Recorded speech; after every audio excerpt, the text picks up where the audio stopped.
camera begins to move or do something that's not natural to the world, like sweeping up the side of a building isn't something that happens in real life. And the only way you'll ever sweep down a building at high speed is if you're jumping off of it. So. All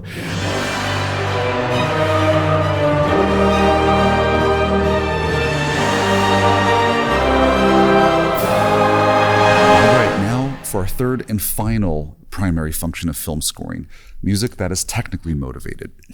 What that means is an edit or like a cut or a pan or a push or something that's very film production oriented has motivated you to musically respond. And I think this is a special category for a film composer because there aren't a lot of examples of this kind of thing in, like theme parks, immersive entertainment, opera, theater. You can't just cut as easily to new times and places, or it's hard to switch cultures or locations in the world without a lot of lag time for a reset. In film, you can just cut, you can swish a camera around, you can do all kinds of neat things that would motivate a musical response. And that's just what we're doing. Whenever a camera cuts to a new person or a new place or a new kind of space that forces you to acknowledge it musically, we cut to that person. And because in the context of the sequence, why we cut there motivated you to start music, or maybe that cut motivated you to stop writing music. Either way, a technical, very camera, very production specific thing caused you to react with score.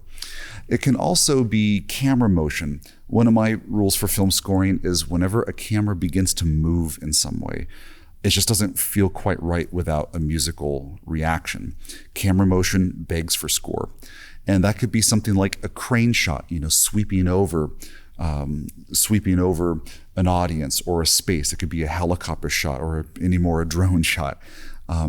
Sometimes cameras can sweep up the side of a building or sweep all the way down a really wide space or pan across a really wide range. And all of those things would motivate you to respond musically, kind of like when you have to physically respond to changing spaces and things like that. Whenever a camera begins to move or do something that's not natural to the world, like sweeping up the side of a building isn't something that happens in real life. And the only way you'll ever sweep down a building at high speed is if you're jumping off of it. So that's just a very cinema specific trick. And I would say the same goes for pushing in on a shot. When you zoom in or zoom out, it's similar to physically changing the space, but sometimes it's a little different than just the physical sensation of something a camera does. Sometimes a pull in makes a scene a lot more intimate, and it can help us transition into a more psychological cue after that. And sometimes backing out can have the opposite effect. It just really depends on the context of the scene. And so my example for us here is from an episode of Lost where, our lead character in the scene arrives on the island. She's a little disoriented and the shots stay very close to her. And so the music has to stay very small. There's just an ostinato of these low harp notes, plonk, plonk. And then there's a strange little metallic percussion instrument just keeping time.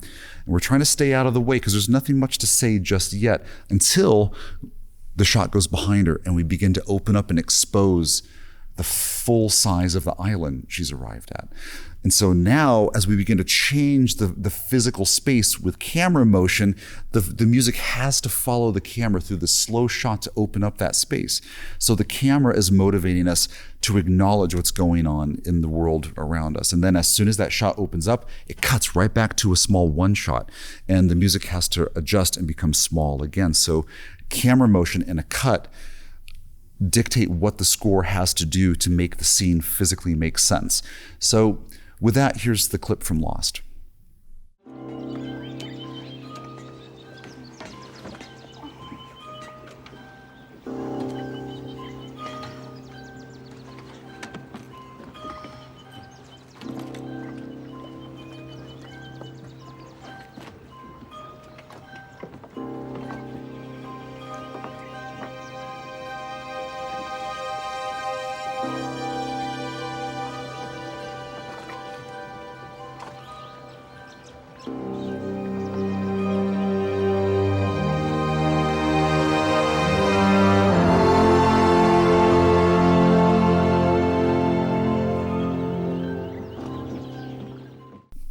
Okay, good. Now that you've seen the clip, do you see what I'm talking about?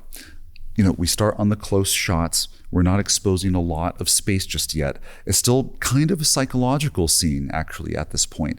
Until the camera begins to move, we have to acknowledge the space. The strings move up, the low strings move down, and some horns come in the middle. So we're filling out the space with score, but we're also trying to expand the size of the sound to fill a really wide shot. And then with one cut, we're back into a one shot, and then we cut to the other guy.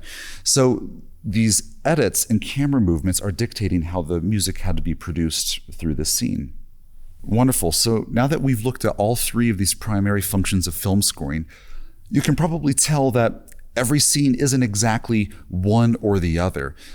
You've probably noticed that even though I was talking about technical camera movements in certain scenes, they were also a little bit physically exposing too. And sometimes one scene would start a little more psychological in a character's head, and then it would get very Mickey Mousey. So you'll almost never find an example of a scene where it's just one, the other, or the other. In fact, the reason I teach this in 3 different segments is that every scene tends to be primarily driven by one or the other, but almost every time it's going to be a combination. So you have to think, okay, is the basis for the cue that I'm about to write going to be mostly psychological, mostly physical, mostly technical? Because if it's part, if you're about to score, a sad scene in some historical drama, there's a good chance you're probably going to be mostly in psychological territory with maybe just a little bit of physical, maybe a little bit of technical.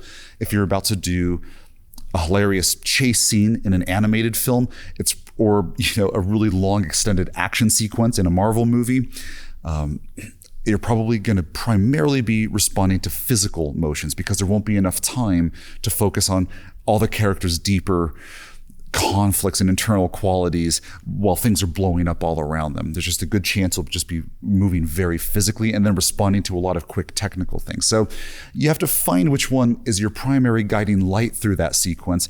But do remember, these aren't just hard distinctions. They're always going to be a little bit of a blend.